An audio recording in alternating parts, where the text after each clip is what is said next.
Всем привет, с вами я, Оля Бро. Что вас ждет в ближайшее будущее? Каждый загадывает свой срок. Ну, это так, в среднем, неделька. Возьмем недельку. Что будет у вас тут? Что у вас происходит?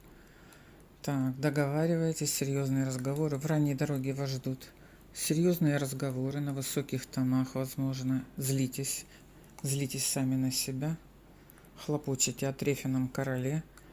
И нечаянно появляется надежда. Значит, что мы не злимся?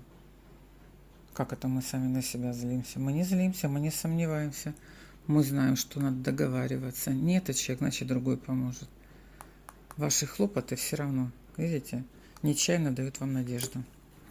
Не зря вы делаете, не зря вы говорите, не зря вы ищете информацию, не зря в ранней дорожке трефиные хлопоты.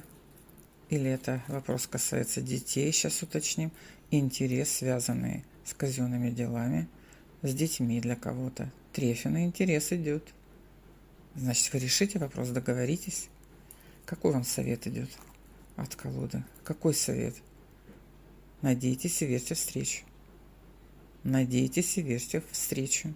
И по вере вам будет дано. Всех успехов!